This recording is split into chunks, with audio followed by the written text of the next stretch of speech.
بسم اللہ الرحمن الرحیم جی، تمام احباب کی خدمت میں آداب. بہت بہت شکریہ تشریف آوری کے لیے. ہم اپنا کے مشکور ہیں کہ ہر دفعہ وہ ہمیں یہ شرف بخشتے ہیں کہ غامدی صاحب سے ملاقات ہو اور غامدی صاحب کے افکار و خیالات کو آپ لوگ جانیں. اس سے آگے بڑھ کے میرے لیے بھی خوش موقع ہے کہ ہم لوگ ڈیلس کے مقامی باسی ہیں، آپ لوگ ڈیلس میں تشریف لائے ہیں، تو ایک دوبارہ آپ کو خوش آمدید میں کہتا ہوں. سب سے پہلے غامدی صاحب کی خدمت میں ہی ایک سوال رکھ دیتا ہوں اور اسی سے ہم گفتگو کا آج آغاز کرتے ہیں. ہم سب یہ ایک ایسا سوال ہے کہ جو آج کے دور میں شعور کی عمر گزارنے والے ہر مسلمان کے سامنے کھڑا ہوا ہے. وہ یہ سوال اپنے دل کے کسی نہا گوشے میں رکھتا ہے، کہیں موقع ملے تو اس کا اظہار بھی کر دیتا ہے، لیکن ہمیشہ ڈرتا ہے کہ اگر میں نے یہ سوال پوچھ لیا تو لوگ میرے ایمان کے بارے میں شکوک و شبہات کا اظہار کریں گے. ہو سکتا ہے مسلمانوں کی کمیونٹی بھی مجھے اتنی عزت نہ ملے. وہ اگر سوال نہیں کرتا تو اس کے بچے اس سے یہ سوال کرتے ہیں. آج کے دور کا سب سے بڑا سوال یہ ہے کہ میں بطور انسان جب باہر نکلتا ہوں، معاشرے پر نظر دوڑاتا ہوں، تو مجھے لگتا ہے کہ میں ایک مکمل زندگی جی رہا ہوں. میری صحت کے مسائل تھے، میڈیکل سائنس نے اس کو حل کر دیا. میرا دل بند ہو جاتا تھا، میں نے اس کا ٹرانسپلانٹ کر لیا. پیدائش میں بچوں کی اموات ہو جاتی تھی، سائنس نے اس کا بھی حل نکال لیا. میں نے حفظان صحت کے اصول بنا لیے. میں معاشرے میں نکلتا ہوں، مجھے قوانین کی ضرورت تھی، ٹریفک لاس سے لے کے بین الاقوامی قوانین تک، پینل کوڈ سے لے کے انشورنس لاس تک، سب کچھ انسان نے بنا لیا.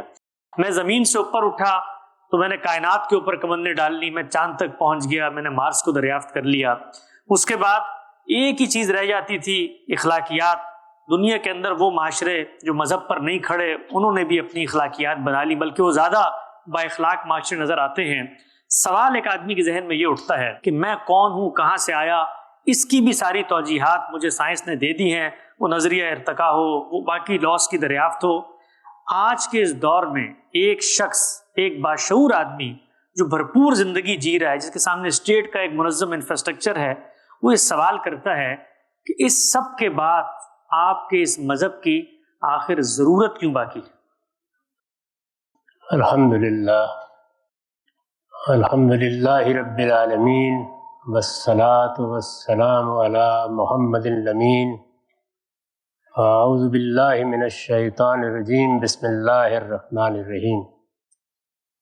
خواتین و حضرات، آپ نے حسب معمول اس طالب علم کی عزت افزائی فرمائی، اس کے لیے شکر گزار ہوں. میرے سامنے جو سوال رکھا گیا ہے یہ در حقیقت یہاں سے پیدا ہوتا ہے کہ ایک لمبے عرصے سے ہمارا مذہبی علم ہمیں یہ بتانے کی کوشش کرتا رہا ہے کہ تمہاری دنیا کو سنوارنے، بنانے اور اس کے مسائل حل کرنے کے لیے اللہ تعالیٰ نے پیغمبروں کے ذریعے سے اپنی ہدایت نازل فرمائی ہے. تم اپنے سب معاملات کے لیے اس ہدایت کی طرف رجوع کرو گے تو تمہیں دنیا میں کامیابی حاصل ہوگی، اور اگر اس کو چھوڑ کر کسی اور چیز کی طرف جاؤ گے تو اپنی راہ کھوٹی کرو گے. میرے نزدیک یہ بات اپنی بنیاد ہی میں صحیح نہیں.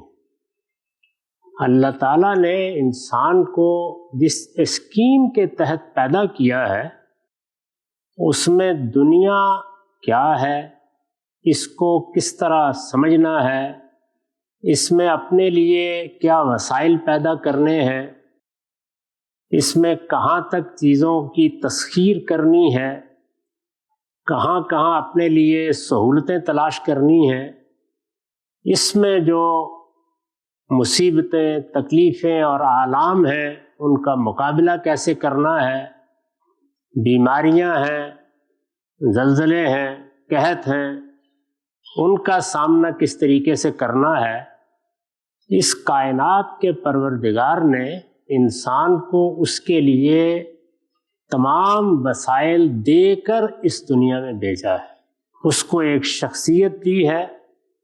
وہ شخصیت دوسرے تمام جانوروں سے اس لحاظ سے بالا تر شخصیت ہے کہ اس کو حصے جمالیات بھی ملی ہے اس کو ایک حادثہ اخلاقی بھی ملا ہے اور اس کو عقل جیسی نعمت ملی ہے جس کو کام میں لا کر وہ غاروں سے نکل کر اب اس نئی دنیا میں داخل ہو رہا ہے۔ وہ صرف یہ نہیں ہے کہ اس کائنات میں جیسے آیا تھا اسی طرح بیٹھا ہوا ہے، اس نے اپنے علم و عقل کو ترقی دے کر اپنے لیے بے شمار مواقع پیدا کر لیے ہیں، یہاں تک کہ اب اس کی قوت ایجاد اور قوت تخلیق فی الواقع معجزے دکھا رہی ہے۔ یہ سب اس کائنات کے پروردگار نے اس کے اندر رکھ دیا تھا، یہ اس کا پوٹینشل ہے، یہ سب کچھ وہ بالقوہ لے کے آیا تھا، اسی کا ظہور ہو رہا ہے۔ اس کے لیے انسان کو نہ کسی پیغمبر کی ضرورت تھی، نہ آسمان کے کسی الہام کی ضرورت تھی، نہ وحی کی ضرورت تھی، نہ کسی کتاب کی ضرورت تھی۔ ان سب چیزوں کا معاملہ اس کی پیدائش کے ساتھ ہی اللہ تعالیٰ نے طے کر دیا تھا۔ وہ پہلے دن جب دنیا میں بھیجا گیا، اس کو یہ شعور دیا گیا کہ وہ اپنے لیے سیاسی، سماجی، معاشرتی نظم بنائے، اپنی ضروریات کا صحیح فہم پیدا کرے، ان ضروریات کو پورا کرنے کے لیے اقدامات کرے، جہاں مشکلات پیش آئیں ان کا حل نکالے، اپنے لیے گوناگوں سہولتیں پیدا کرتا چلا جائے۔ یہ سب چیزیں کسی مذہب، کسی فلسفے، کسی افلاطون کی محتاج نہیں تھی، یہ کسی پیغمبر کی محتاج بھی نہیں تھی۔ اللہ تعالیٰ نے پیغمبر کیوں بھیجے، وحی کیوں نازل کی اور اپنی کتابیں کیوں اتاریں، اس کو خود اللہ تعالیٰ نے اپنی کتاب میں اسی سوال کو سامنے رکھ کر واضح کیا ہے۔ یہ بتایا ہے کہ انسان کا وہ مسئلہ جس کے بارے میں اس کو پہلے دن خبردار کیا گیا تھا، یعنی اس معاملے میں وہ خود رائے قائم کرنے کی پوزیشن میں نہیں تھا، سوالات اٹھا سکتا تھا، عقلی استدلال بھی کر سکتا تھا، لیکن واقعے کی حیثیت سے ان چیزوں کو نہیں جان سکتا تھا کہ وہ جب اس دنیا سے رخصت ہوگا تو کیا مر کر مٹی ہو جائے گا؟ کیا جب ہم اس کو سپرد خاک کر دیں گے تو وہ فی الواقع خاک کا حصہ بن جائے گا، یا اس کے بعد کوئی دوسری زندگی ہے؟ یہ وہ سوال تھا جس سوال کے بارے میں اللہ تعالیٰ نے پہلے دن اپنی طرف سے خبر دینے کا طریقہ اختیار کیا۔ چنانچہ یہ بتایا گیا ہے کہ جب پہلے انسان کو یعنی آدم و حوا کو شعور دیا گیا تو ساتھ ہی وہ اللہ کے مکالمے سے بھی شرف اندوز ہو گئے، اس کے ساتھ ہی اللہ تعالیٰ نے ان کے ساتھ کلام کر کے یہ بنیادی حقیقت بھی ان کو بتا دی۔ وہ بنیادی حقیقت کیا تھی؟ میں تمہارا پروردگار ہوں، میں تمہارا خالق ہوں، میں نے تمہیں بنایا ہے، میرے سامنے تمہیں ایک دن ملاقات کے لیے آنا ہے، اور یہ ملاقات جواب دہی کے اسلوب میں ہوگی۔ جواب دہی کی بنیاد اس دنیا کا ابتلا ہے۔ تمہیں اس دنیا میں اس لیے نہیں بھیجا گیا کہ یہاں ہر چیز تمہارے مطابق کر دی گئی ہے، تمہیں اس دنیا میں ابتلا سے گزرنا ہے۔ عربی زبان میں ابتلا کا مطلب ہے امتحان، آزمائش۔ اس اسکیم کے تحت تمہیں بھیجا گیا ہے، لہٰذا تیاری کرو۔ دنیا میں جو چیزیں تم نے کرنی ہیں ان سب کے لیے سب کچھ تمہیں دے دیا گیا ہے، جد و جہد کرو، لیکن اس کے ساتھ متنبہ رہو، خبردار رہو کہ ایک دن میری بارگاہ میں حاضر ہونا ہے، اور دنیا میں جو کچھ کر کے آئے ہو اس کے لیے جواب دہ ہونا ہے۔ اس کے بعد یہ سوال تھا کہ اس جواب دہی کی تیاری کس طرح سے کرنی ہے، اس میں کیا چیز ہدف، مقصد اور ٹارگٹ ہے، مجھے دنیا میں کس چیز کا خیال رکھنا ہے کہ میں وہاں ناکام نہ ہو جاؤں۔ یہ مذہب کا موضوع ہے، اللہ نے وحی اس لیے کی تھی، پیغمبر اس لیے نازل کیے تھے، کتابیں اس لیے اتاری گئی تھی۔ چنانچہ یہ دیکھیے کہ سورہ بقرہ میں اس سوال کا جواب دیتے ہوئے یہ کہا ہے کہ ہم نے جب انسان کو پیدا کیا تو کان الناس امتاً واحدہ، وہ اس معاملے میں، یعنی یہ کہ ہمارا ایک خالق ہے، یہ کہ ہمیں اپنے خالق کے سامنے جواب دہ ہونا ہے، یہ کہ جواب دہی کے لیے یہ تیاری کرنی ہے، وہ اس کے بارے میں بالکل واضح تھے۔ قرآن مجید کہتا ہے کہ کان الناس امتاً واحدہ، انہیں اس کا پورا علم دے دیا گیا تھا اور ان میں کوئی اختلاف نہیں تھا۔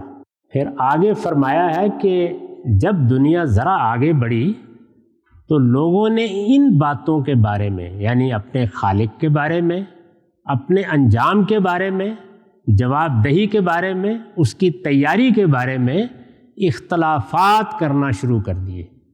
انہوں نے جو ان کو ہدایت دی گئی تھی، جو ان کو وحی کے ذریعے سے، پیغمبروں کے ذریعے سے تعلیم دی گئی تھی، اس میں طرح طرح کے سوالات پیدا کرنا شروع کیے، اس میں اختلافات اور تضادات پیدا ہونا شروع ہوئے۔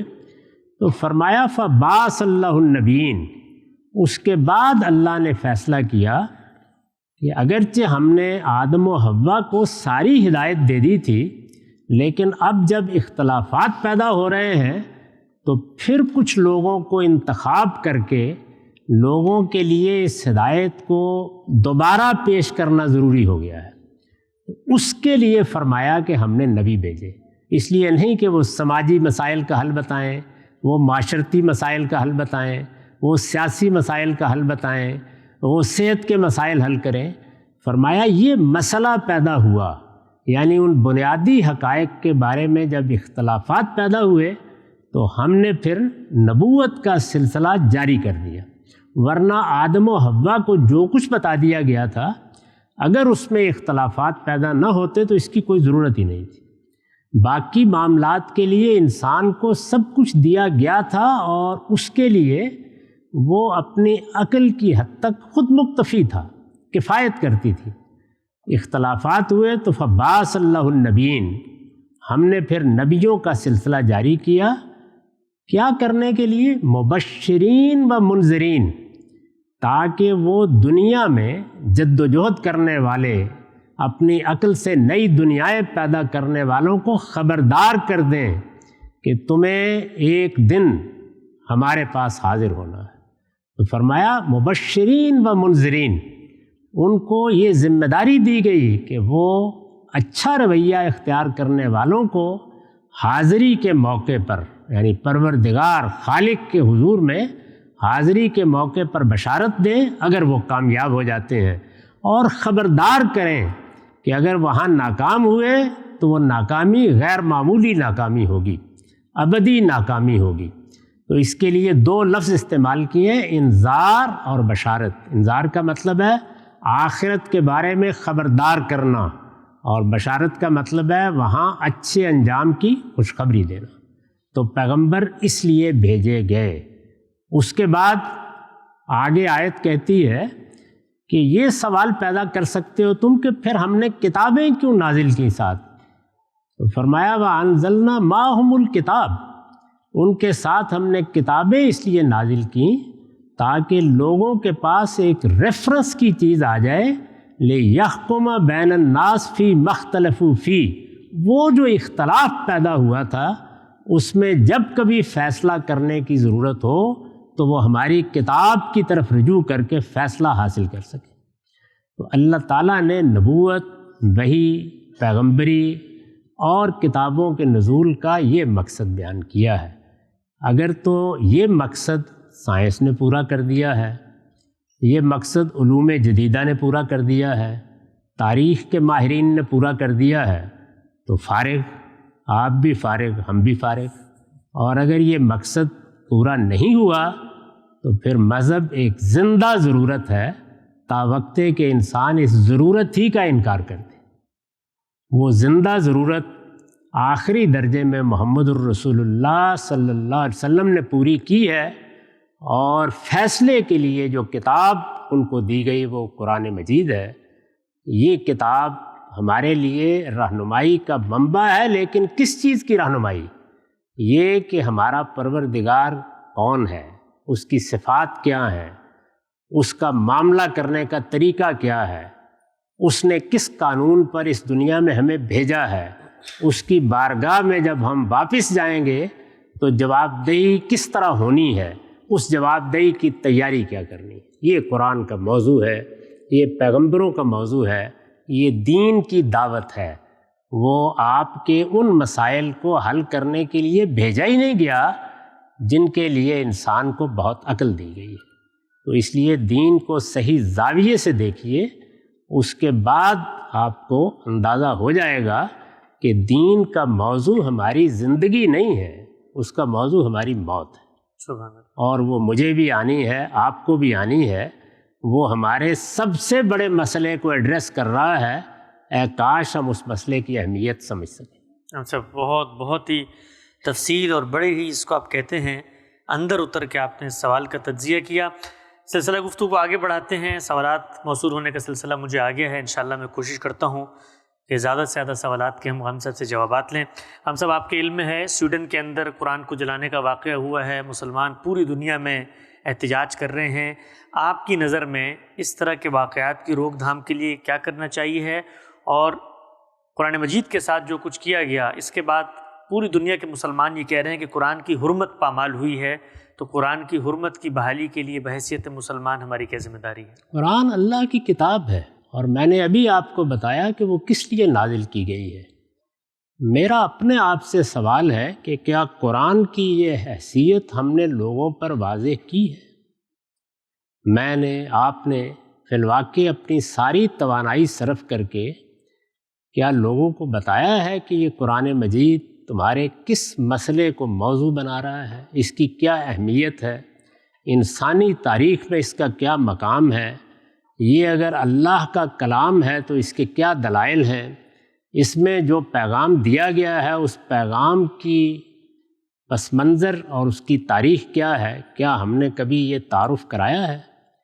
تو ہمارا کام یہ ہے کہ ہم اس کتاب کے اصل پیغام کے لحاظ سے اس کا تعارف کرائیں، اور اگر کوئی شخص اس سے اختلاف کرتا ہے تو اس کا حق ہے کہ وہ اختلاف کرے، کوئی تنقید کرتا ہے تو اس کا حق ہے کہ وہ تنقید کرے، کوئی اعتراضات کرتا ہے تو اس کا حق ہے کہ وہ اعتراضات کرے۔ آپ لوگوں میں سے اگر کسی کو یہ توفیق ہوئی ہے کہ وہ قرآن مجید کو سمجھ کر پڑھے، تو میں آپ سے عرض کرتا ہوں کہ قرآن کا مثبت میسیج اگر نکال لیا جائے تو زیادہ سے زیادہ 15 یا 20 صفحے میں بیان ہو جائے گا۔ باقی سارا قرآن اعتراضات کا جواب دے رہا ہے، سوالات کا جواب دے رہا ہے۔ اس کے مقابلے میں جو لوگ اس کا مذاق اڑاتے ہیں، ان کے مذاق کو سامنے دیکھنے کے باوجود ان پر حقائق واضح کر رہا ہے۔ پورے قرآن مجید میں یہی وجہ ہے کہ 114 صورتیں انہی حقائق کو جو 10-15 صفحے میں بیان ہو سکتے ہیں واضح کرنے کے لیے نازل کی گئی۔ لوگ اعتراضات کر رہے ہیں، سوال کر رہے ہیں، مذاق اڑا رہے ہیں، وہ ہر طریقے سے پیغمبر پر، قرآن پر اپنے اشکالات پیش کر رہے ہیں۔ یعنی اس کا موقع ہو تو میں آپ کے سامنے اگر صرف یہ بیان کروں کہ قرآن مجید میں وہ کیا کیا چیزیں ہیں جو قرآن کے بارے میں تضحیک کے انداز میں، استہزاء کے انداز میں، مذاق اڑانے کے انداز میں کہی گئی ہیں، تو 1-1.5 گھنٹے کی گفتگو ناکافی ہوگی۔ ان سب کا قرآن نے جواب دیا ہے۔ تو قرآن نے جو اس وقت کیا تھا ہمیں اب بھی وہی کرنا ہے۔ باقی رہ گئی یہ بات کہ کوئی ناشائستہ آدمی تنقید سے آگے بڑھ کر، اعتراض سے آگے بڑھ کر کوئی ایسا اقدام کرتا ہے جو میرے لیے، آپ کے لیے تکلیف کا باعث بنتا ہے، تو اس پر بھی قرآن مجید نے یہ کہا ہے کہ صبر کرو، جو اذیت تمہیں دی جائے اس پر صبر کرو اور اپنی بات استدلال کے ساتھ کہو۔ یہ میں آپ سے عرض کروں کہ جب اس طرح کا کوئی واقعہ ہوتا ہے تو یہ دنیا جو سارا دن ایجادات دیکھتی ہے، جو اپنے شہر دیکھتی ہے، جو اپنی ترقیاں دیکھتی ہے، جو اپنی سیاست دیکھتی ہے، جس کے پاس فرصت ہی نہیں ہوتی کہ وہ خدا کا پیغام سن سکے، وہ دنیا، ساری دنیا متوجہ ہو جاتی ہے قرآن کے ساتھ کچھ ہو گیا ہے، ہم احتجاج کرتے ہیں۔ یہ بہترین موقع ہے کہ ہم قرآن کا پیغام لے کے دنیا تک پہنچانے کے۔ تو ہم مسلمانوں کو سوچنا چاہیے، میرا احساس یہ ہے کہ الٹے لٹک جائیے، یہ سب کچھ ایسے ہی ہوگا، یہ ہمیشہ ہوتا رہا ہے، یہ پیغمبر کے زمانے میں بھی ہوتا رہا، یہ بعد میں بھی ہوتا رہے گا، قیامت تک یہ سب ہوتا رہے گا۔ آپ کا کام ہے کہ آپ دلیل کے ساتھ اپنی بات کہیں، شائستگی کے ساتھ اپنا موقف واضح کریں، اعلیٰ اخلاقی اقدار کو اپنا کر دنیا کے سامنے کھڑے ہوں اور اپنی بات کہتے چلے جائیں۔ جو کچھ احتجاج ہنگامہ ہم کرتے ہیں اس کے نتیجے میں کوئی حاصل ہونا تو ایک طرف، تضحیک اور بڑھتی ہے، مواقع اور ملتے ہیں، لوگ اور مشتعل ہوتے ہیں، وہ اور زیادہ ہماری بات سننے سے گریزاں ہونا شروع ہو جاتے ہیں۔ تو اس لیے اس کا جواب وہی ہے جو قرآن نے بتایا، اور جگہ جگہ وہ جواب بتایا ہے۔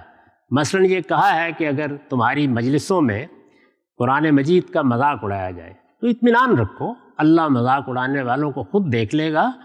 تمہیں اگر وہ بات اچھی نہیں لگ رہی تو شائستگی سے وہاں سے اٹھ جاؤ، حتیٰ یخوضوا فی حدیث غیرہ، کہ لوگ اس بات کو چھوڑ کر پھر کوئی معقول بات کرنے لگ جائیں۔ یہ قرآن کی تعلیم تھی۔ پیغمبر کی موجودگی میں آپ سورہ بقرہ میں دیکھیے، لوگوں نے پیغمبر کا مذاق اڑانے کے لیے لفظ ایجاد کیے، مجلسی آداب میں ایسی تبدیلی کی کہ جس سے پیغمبر کے ساتھ گستاخانہ طریقے سے پیش آیا جائے۔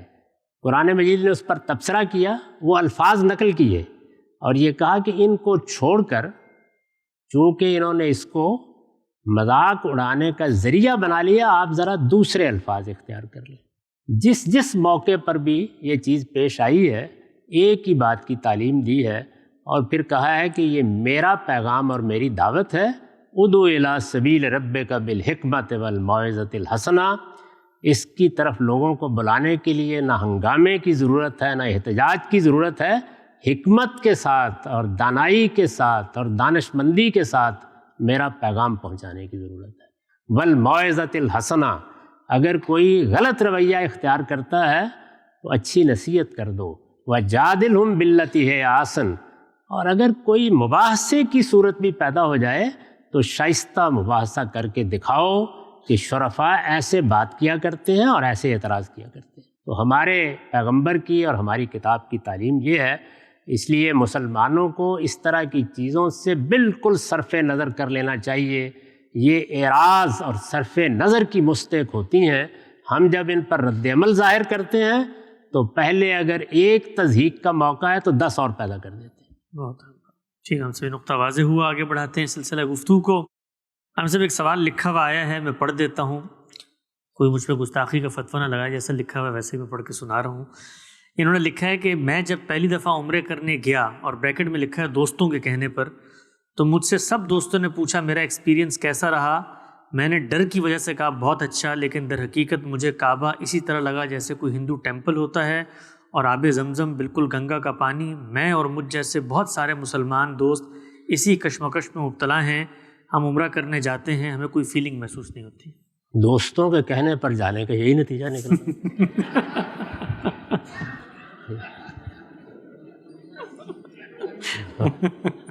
تو دوستوں کے کہنے پر کسی لطائف کی مجلس میں جاتے ہیں۔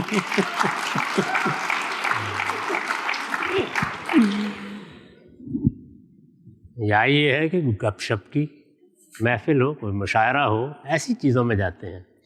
جب آپ وہاں جا رہے تھے تو آپ کو پہلے یہ سمجھنا چاہیے تھا کہ آپ کہاں جا رہے ہیں، اس لیے کہ دین، مذہب، اس میں جو چیزیں کہی جاتی ہیں وہ کوئی بے معنی چیزیں نہیں ہوتی، ان کے پیچھے ایک پورا فلسفہ اور پوری حکمت ہوتی ہے۔ تو سب سے پہلے تو آپ کو یہ جاننا چاہیے تھا کہ بیت اللہ یا کعبہ یہ کیا ہے۔ قرآن نے بتایا ہے کہ یہ مسجد ہے، اس کا نام المسجد الحرام ہے، حرمت والی مسجد، عزت والی مسجد۔ قرآن نے بتایا ہے کہ 3 مسجدیں ہیں جو پیغمبروں نے بنائی ہیں۔ یہ مسجد ابراہیم علیہ السلام نے بنائی، جو دور جدید میں، یعنی ایک پیغمبروں کا دور قدیم ہے، ایک دور جدید، اس کے پہلے پیغمبر تھے، ان کے بعد نبوت انہی کی اولاد کے ساتھ خاص کر دی گئی۔ یہ مسجد ان کی بنائی ہوئی ہے۔ جیسی مسجد آپ کے محلے میں ہے، آپ کے شہر میں ہے، یہ مسجد ہے۔ دوسری چیز یہ کہ یہاں جانے کے لیے آپ حج یا عمرہ کرتے ہیں تو آپ کو یہ معلوم ہونا چاہیے تھا کہ یہ کیا ہے۔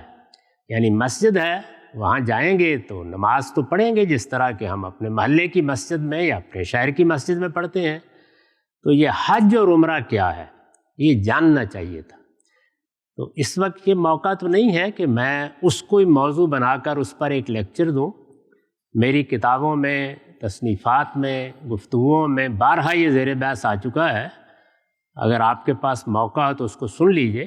میں بہت مختصر طریقے پر چند لفظوں میں یہ آپ کو بتاتا ہوں کہ تمام عبادات، یعنی ہم دنیا میں جو کچھ بھی دین کے لیے کرتے ہیں اس میں ایک بڑی چیز عبادات ہے۔ ہم نماز پڑھتے ہیں، روزہ رکھتے ہیں، تمام عبادات اللہ تعالیٰ کے ساتھ ہمارے تعلق کا علامتی اظہار ہے، سمبولک ایکسپریشن ہے۔ علامتی اظہار کیا ہوتا ہے؟ مجھے آپ کے ساتھ ملتے وقت خوشی ہوئی، میں اس کا اظہار الفاظ سے بھی کرتا ہوں، میں مصافحہ کر کے، معانقہ کر کے، مسکرا کے، مل کر بھی کرتا ہوں۔ یہ علامتیں ہیں۔ ہماری قوموں نے جھنڈے، ترانے، علامتیں مقرر کی ہوئی ہیں۔ علامت کو عربی زبان میں شعیرہ کہتے ہیں۔ قرآن نے اس کے لیے یہی لفظ استعمال کیا ہے۔ تو اللہ تعالیٰ سامنے نہیں ہے، ہم جا کے اللہ تعالیٰ کے ہاتھ نہیں چوم سکتے، ہم جا کے ان سے معانقہ نہیں کر سکتے۔ تو ان کے ساتھ اپنے تعلق کا اظہار کرنے کے لیے ہمیں علامتوں کا طریقہ اختیار کرنا ہے، یعنی سمبولک طریقہ۔ اللہ سے ہمارے تعلق کی بنیادیں کیا ہیں؟ فلسفیانہ سطح پر 3 بنیادیں، وہ بھی اللہ نے اپنی کتابوں میں خود واضح کر دی ہیں تاکہ لوگ غلطی نہ کھائیں۔ پہلی چیز یہ ہے کہ وہ ہمارا خالق ہے، اس کائنات کا خالق ہے، بڑی عظمت والی ہستی ہے، ہم اس کی پرستش کرتے ہیں، یعنی اس کے سامنے عزت اور احترام کے ساتھ اپنا سر جھکانے کے لیے تیار ہو جاتے ہیں۔ یہ پرستش ہے، یہ تعلق کی پہلی بنیاد ہے۔ جیسے ماں کے ساتھ ہم محبت کرتے ہیں، اسی طرح اللہ تعالیٰ کے ساتھ ہمارے تعلق کی پہلی بنیاد پرستش ہے۔ پرستش یعنی اعتراف عظمت۔ اس کے لیے جو چیزیں علامت کی حیثیت رکھتی ہیں وہ سجدہ ہے، وہ رکوع ہے، وہ دوزانو بیٹھنا ہے، اور زبان سے دعا کرنا، مناجات کرنا، تسبیح کرنا، حمد کرنا، یہ پرستش ہے۔ دوسری چیز کیا ہے؟ اطاعت۔ وہ ہمارا مالک ہے، حکم دے گا مانا جائے گا۔ جب خالق ہے تو اسی کو مالک ہونا چاہیے، تو اطاعت کرتے ہیں، اس کی بات مانتے ہیں، اس کے اوامر یعنی احکام، اس کے نواہی جن چیزوں سے اس نے روکا ہے رکتے ہیں۔ دوسرا تعلق اطاعت کا ہے۔ روزہ اطاعت کی عبادت ہے۔ جیسے نماز میں ہم پرستش کا اظہار کرتے ہیں، سر جھکا کے کرتے ہیں، سجدہ کر کے کرتے ہیں، رکوع کر کے کرتے ہیں، اسی طرح روزے میں ہم مجسم اطاعت بن جاتے ہیں۔ جیسے جیسے ہماری کھانے پینے کی اور جنس کی جبلت زور کرتی ہے تو گویا ہمارے شعور کی سطح پر اطاعت آ جاتی ہے۔ میں نہیں آگے بڑھوں گا، ابھی وقت نہیں ہوا، ابھی اذن نہیں آیا، ابھی اجازت نہیں دی گئی۔ تو اطاعت کو ایک علامت میں ڈال دیا گیا ہے جو ہمارے پورے وجود کا احاطہ کر لیتی ہے۔ ہمارا تیسرا تعلق اللہ تعالیٰ کے ساتھ یہ ہے کہ اگر میرا پروردگار کبھی چاہے گا تو میں اپنی جان اور اپنا مال بھی اس کے حضور میں پیش کرنے کے لیے تیار ہو جاؤں گا۔ اس کو قرآن نے اس طرح بیان کیا ہے کہ ان اللہ اشتری من المؤمنین انفسهم واموالهم بان لهم الجنہ، میں نے اپنے بندوں سے جنت کے معاوضے میں ان کے جان و مال خرید لیے۔ تو اللہ تعالیٰ کے ساتھ ہمارے تعلق کی تیسری بنیاد جان اور مال کو اس کے حضور میں پیش کر دینا ہے۔ اس کو دینی اصطلاح میں نذر کہا جاتا ہے۔ تو 3 تعلقات کی بنیادیں ہیں، پرستش، اطاعت اور نظر۔ اس نظر کو اب سمبولک تعبیر دینی ہے، ایک علامت کی صورت اختیار کرنا ہے کہ مجھے اپنی جان اور اپنا مال بھی اگر کسی وقت دینا پڑا تو میں اپنے رب کی نظر کر دوں گا۔ تو جان مال دینے کے مواقع تو زندگی میں کبھی کبھی آئیں گے کہ جان بھی دینی پڑ جائے، مال بھی دینا پڑ جائے، جیسے کہ جہاد کے موقع پر آ جاتے ہیں۔ اس کو ایک یاد دہانی میں ڈھالنے کے لیے، ایک سمبولک ایکسپریشن میں ڈھالنے کے لیے حج کی عبادت فرض کی گئی۔ اسی لیے آپ یہ لباس اتار دیتے ہیں، آپ بالکل ایک مجاہد کا لباس پہن لیتے ہیں، اور پھر اس کے بعد جو زبان پر آپ کی ترانہ ہوتا ہے وہ ہوتا ہے لبیک اللہم لبیک، پروردگار آپ جان و مال مانگیں گے تو میں حاضر ہوں دینے کے لیے، میں آ گیا ہوں، میں حاضر ہوں، آپ وحدہ لا شریک ہیں۔ اس کے لیے جو ہدف مقرر کیا گیا ہے وہ ابراہیم علیہ السلام کی بنائی ہوئی مسجد ہے۔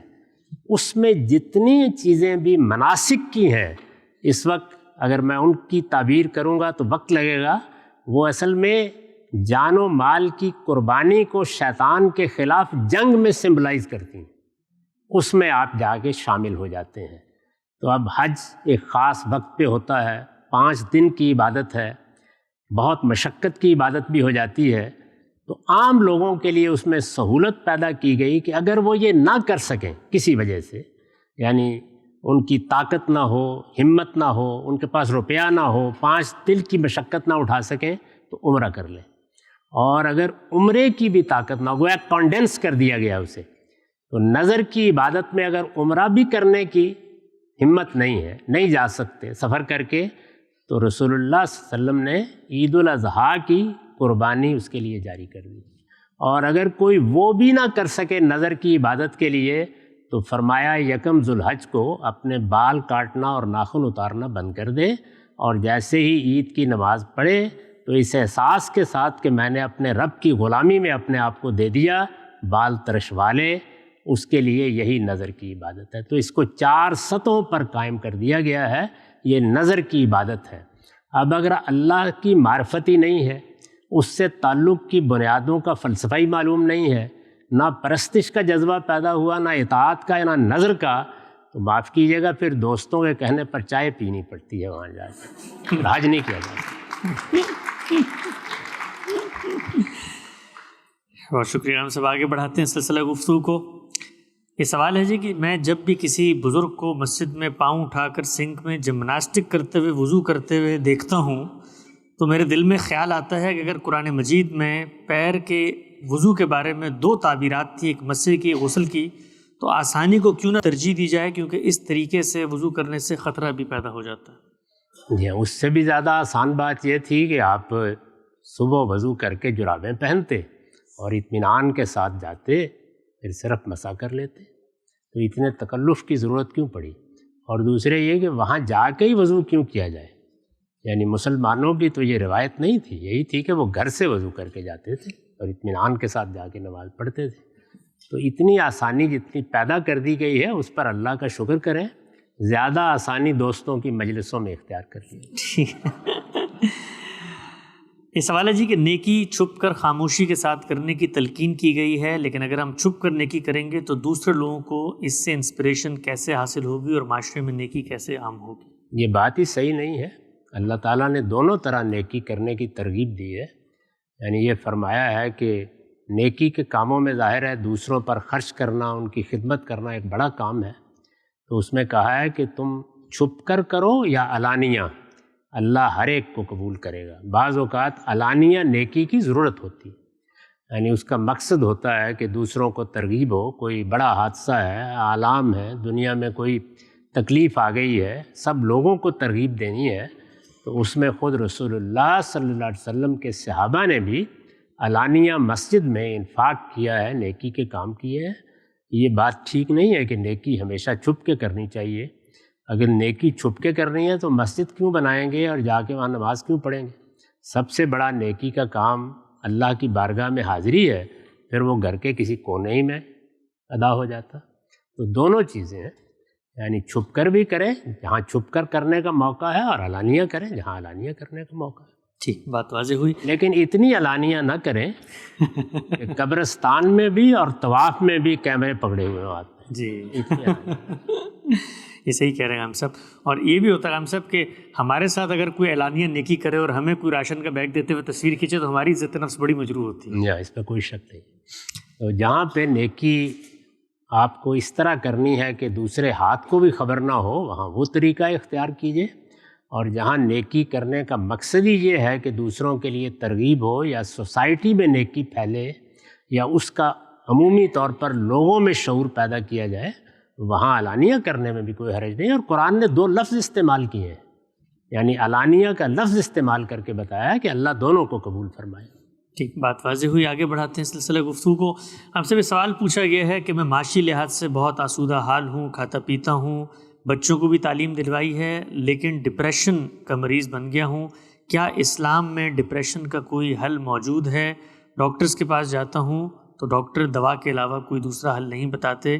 کیا ایک مسلمان اپنے آپ کو ڈپریشن سے بچا سکتا ہے؟ مسلمان ہو یا غیر مسلم ہو, جس طرح آپ کو جسمانی بیماریاں لاحق ہوتی ہیں اسی طرح ذہنی اور نفسی بیماریاں بھی لاحق ہوتی ہیں. ان سب چیزوں کا علاج مذہب نہیں بتانے کے لیے آیا. ان کے لیے آپ کو ان کے ماہرین کی طرف رجوع کرنا چاہیے. چنانچہ اب علم نفسیات یا اسی طرح سائیکاٹری ایک باقاعدہ علم بن چکا ہے. ہمارے ہاں بھی اس کے اچھے لوگ پیدا ہونے چاہیے.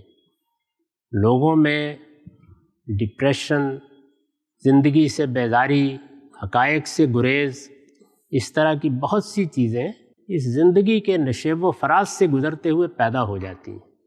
ایک بہت اچھا ادارہ مسلمانوں نے وجود پذیر کیا تھا, خانقاہ کا ادارہ. یہ آپ سب لوگوں کے علم میں ہے کہ میں تصوف کا ناقد ہوں, لیکن خانقاہ کا ادارہ ہوا اور پانی کی طرح سوسائٹی کی ضرورت ہے. وہ اصل میں نفسیاتی علاج کا ادارہ تھا. اس ادارے کو بھی ہمیں زندہ کرنے کی کوشش کرنی چاہیے. اس میں شبہ نہیں ہے کہ اس وقت زندگی جو صورت اختیار کر چکی ہے, جیسی دوڑ لگی ہے, اور ہمارے جیسے ملک جس طرح پیچھے رہ گئے ہیں, خود ہمارے گھروں میں, اولاد میں جو زندگی کی تیز رفتاری نے فاصلے پیدا کر دیے ہیں, وہ ذہن پر, نفس انسانی پر اثر انداز ہوتے ہیں. تو اس لیے اس کے علاج معالجے کے ادارے بنانے چاہیے. اس کے لیے ان لوگوں کی طرف رجوع کرنا چاہیے جو اس کے ماہر ہیں. مذہب اس طرح کی چیزوں کا علاج کرنے نہیں آیا. سر درد کے لیے ڈسپرین کھانی پڑے گی, نماز سے کچھ نہیں ہوگا, اطمینان رکھیے. تو اس لیے جہاں بھی کوئی نفسی بیماری ہے, جسمانی بیماری ہے, سب سے پہلے علم کی طرف رجوع کریں اور اس کا علاج کرائیں. البتہ ہر موقع پر اللہ سے دعا کریں. یعنی علاج کرانا یہ آپ کی ذمہ داری ہے, اور علاج مؤثر ہو جائے, کامیاب ہو جائے, وہ اللہ کے اذن سے ہوگا. اس کے لیے اللہ سے دعا کریں. مذہب دعا سکھانے آیا ہے, وہ اللہ سے تعلق کا اظہار ہے اور اللہ سے درخواست ہے, وہ ان چیزوں کے علاج سکھانے کے لیے نہیں آیا. تو آپ اس کے لیے بھی باقاعدہ طریقے پر اچھے لوگوں سے رجوع کریں. اور سوسائٹی کی سطح پر ہمارے پورے معاشرے کو سوچنا چاہیے کہ کیا ہم خانقاہ کو زندہ کر سکتے ہیں. میں یہ عرض کرتا ہوں کہ یہ ہماری اس وقت سب سے بڑی ضرورت بن گئی ہے. اور بہت سے دوسرے مذاہب کے ہاں, مثلا ہندوؤں کے ہاں آشرم ہے, اسی طرح بدھوں کے ہاں, وہ اس ادارے کو اپنے اپنے طریقے سے زندہ رکھے ہوئے ہیں. ہمارے ہاں یہ کم و بیش ختم ہوتا جا رہا ہے. اس کو زندہ کیجیے. یہ اس طرح کے معاملات کا بہترین علاج تھا. یہ کوئی مذہبی ادارہ نہیں تھا, یہ بنیادی طور پر نفسیاتی علاج کا ادارہ تھا. ٹھیک ہے, سر نقطہ واضح ہوا.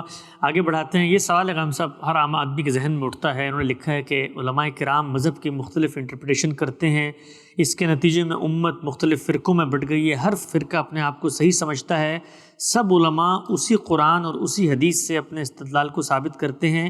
ایک عام آدمی کیسے فیصلہ کرے کہ کون صحیح ہے اور کون غلط؟ عام آدمی اسی طرح فیصلہ کرے جیسے ہم جیسے فقیر لوگ جب آپ ڈاکٹروں کے پاس جاتے ہیں تو حرام ہے جو ایک کا نسخہ اور تشخیص دوسرے سے مل جائے. 2 4 5 امراض تو میں بھی ساتھ لیے پھر رہا ہوں. اور اس کے کم و بیش 30 سالہ تجربات بھی رکھتا ہوں۔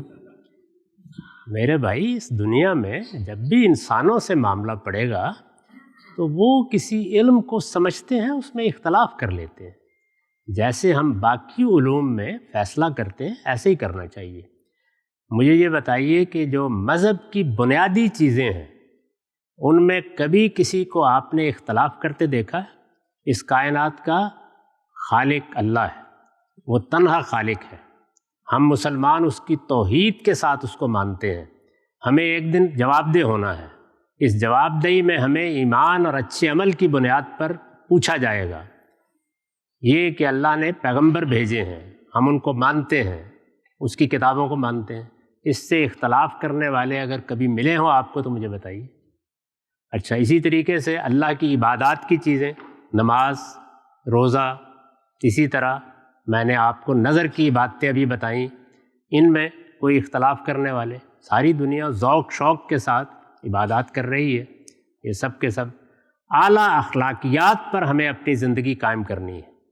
تمام رشتوں میں، تمام تعلقات میں برتر اخلاق پر کھڑے رہنا ہے، اور اس اصول کو سامنے رکھنا ہے جو ہمارے پیغمبر نے بتایا تھا کہ تم دوسرے کے لیے وہی پسند کرو جو اپنے لیے پسند کرتے ہو۔ اس میں کوئی اختلاف کبھی سنا ہو، کبھی اس میں کوئی اس طرح کی چیز ہو؟ مذہب کا ایک ایکڈیمک پہلو ہے، اختلافات اس میں ہوتے ہیں۔ آپ اس میں دلچسپی لینا چاہتے ہیں تو پھر اس طرح کی باتیں نہ کریں۔ ہر معاملے میں جب علمی دلچسپی لی جاتی ہے تو پھر ذوق شوق سے لیتے ہیں۔ آپ نہیں دلچسپی لینا چاہتے تو مذہب نے آپ کو پابند نہیں کیا۔ ان چیزوں پر عمل کیجیے جو میں نے بتائی ہیں، آپ آخرت میں کامیاب ہو جائیں گے۔ انسان کے پاس دو ہی رویے ہیں، یا وہ علم سے محبت کرنے والا بنے، اس میں اختلافات ہوتے ہیں، اس میں چیزوں کو سمجھا جاتا ہے، اس میں بہت سی چیزوں کی تنقید ہوتی ہے۔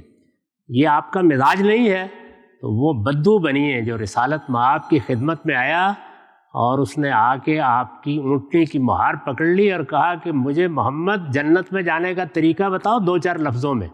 آپ نے 3 باتیں کہیں، اس نے مہار چھوڑی اور چلا گیا۔ آپ نے فرمایا یہ جنت میں جا رہا ہے۔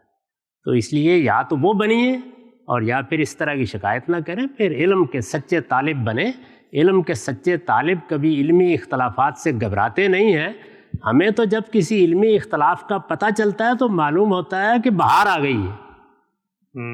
میرے جلیل القدر استاد کہا کرتے تھے کہ جب کبھی مجھے کوئی مشکل پیش آ جاتی ہے قرآن میں یا حدیث میں یا کسی چیز کو سمجھنے میں، تو میرے بڑھاپے کا علاج ہو جاتا ہے، میں زندہ ہو جاتا ہوں۔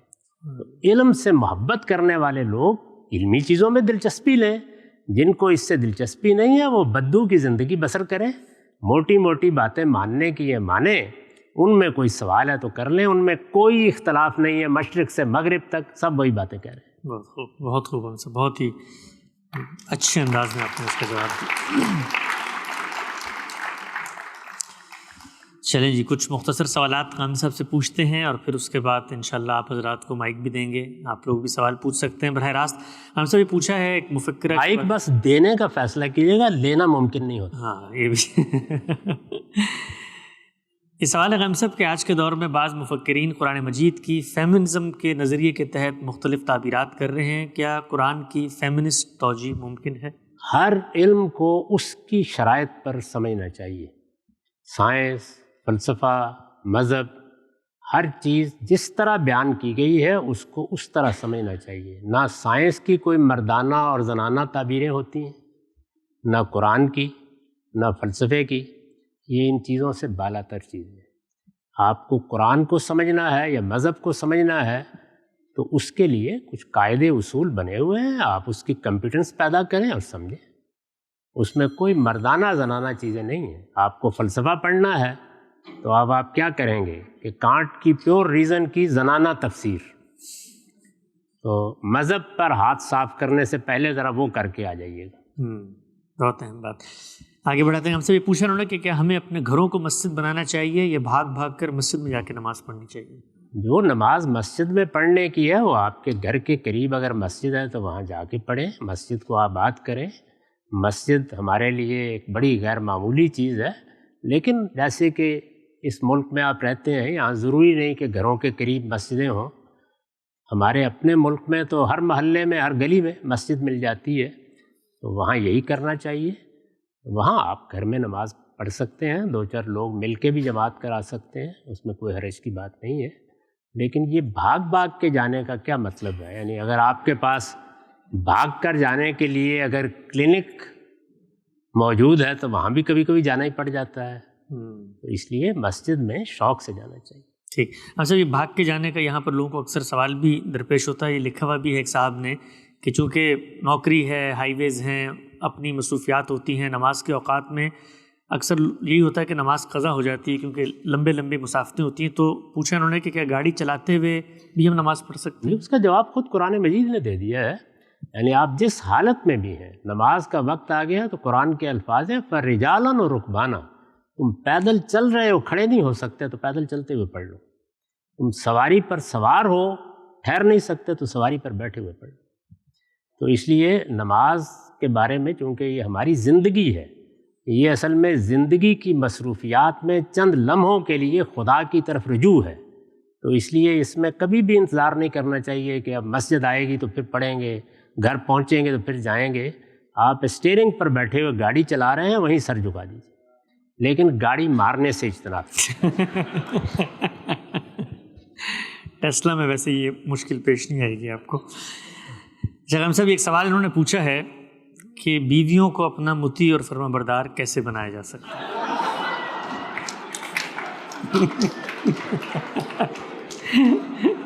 کبھی اس کا جواب دریافت نہیں۔ کبھی خواب میں بھی یہ نہ سوچیے گا۔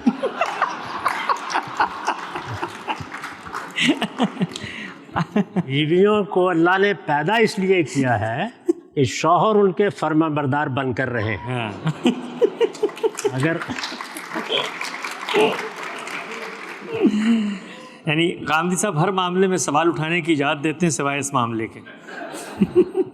اپنی زندگی عزیز ہے، عزت عزیز ہے، تو بیویوں کے مقابلے میں ہمیشہ سرنگوں رہیے۔ دو ہی جگہ ہیں جہاں سر جھکا رہنا چاہیے، ایک اللہ کی بارگاہ اور ایک بیوی۔ آگے بڑھاتے ہیں جی۔ پوچھا رام صاحب، ابھی قربانی گزری ہے، مرحوم والدین کے لیے قربانی کی جا سکتی ہے؟